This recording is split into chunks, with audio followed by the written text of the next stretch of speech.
All right, hey guys, I am going to show you quickly how we're going to do the company hairstyle this year. I'm going to try to make it speedy, and definitely there are different ways that you can go about doing this. Everybody's going to have their own style, but this is the way I do it and what works for me. So you start off and you ignore your telephone. And then the next thing that you do is you want her hair, ideally, it depends on whether she has slick hair or not. I don't like it to be perfectly clean, because it's too slick if it's too clean. So this is day, end of day hair that we have going on right here. Water bottle. You'll need this. Start by spraying down. Oh, and we're going to start with a left part. Okay, left part. And what you're going to see is that we're going to take it from the outside edge of her eyebrow. So if you were to come straight up here, you'd see where her part starts. This is where Olivia's part naturally is, but some of you may need to create a part right about there. Okay.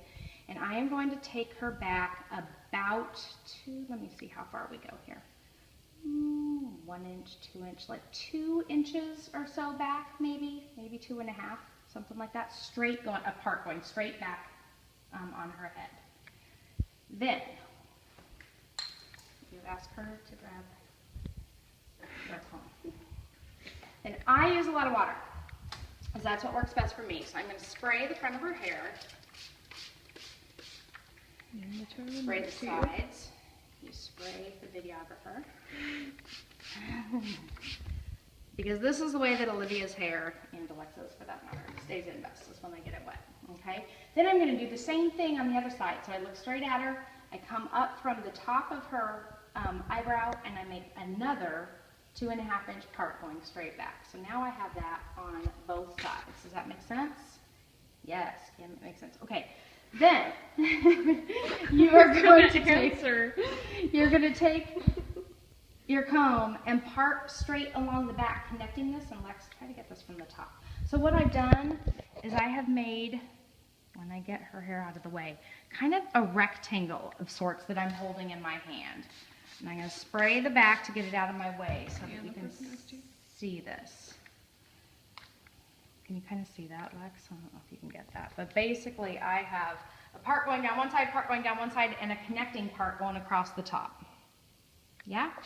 I'm going to comb it all together. And now, I kind of want it all going to one side. So I am going to comb all of it.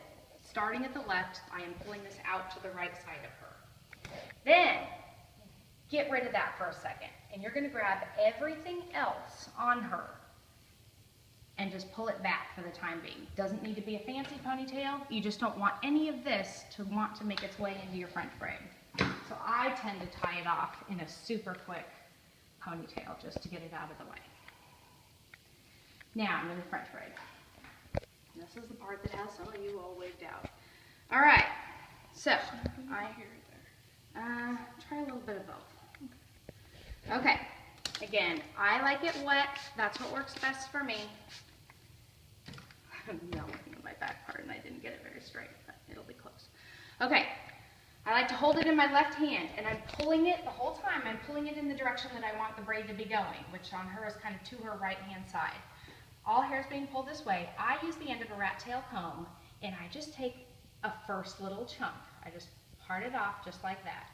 And it doesn't really matter how much you do. We can choose to do these thicker or thinner. It doesn't much matter. But anyway, so now I have my first little section.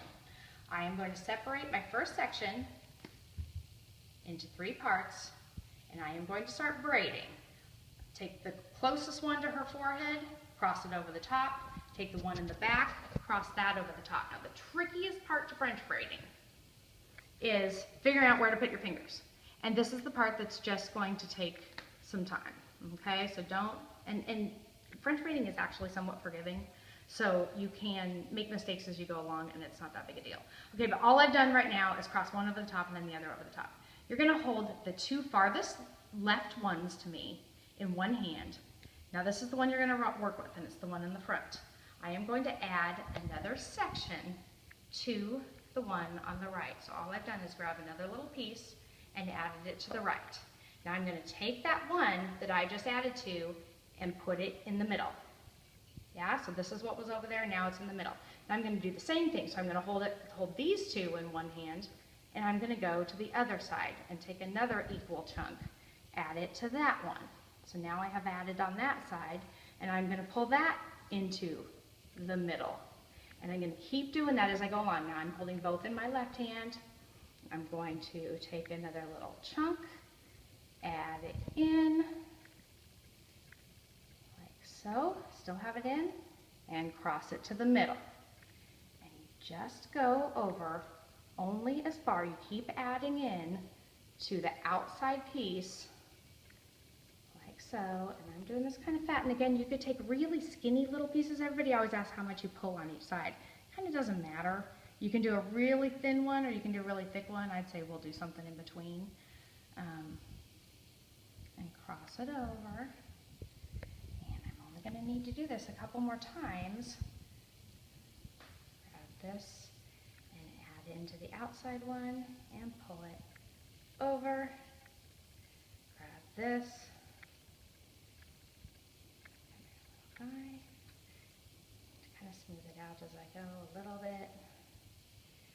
Cross it over. Olivia's hair is really thick, so it's starting to get thicker as I grab all these pieces in. But now I'm getting to my left part that we already created. Back up. I'm looking. No, Alexa, there we go. Okay. So I am now down to our original part. I have used up all of the hair that we had in our first rectangle. Like so. I hope everybody's not getting sick from how much you're moving. Okay.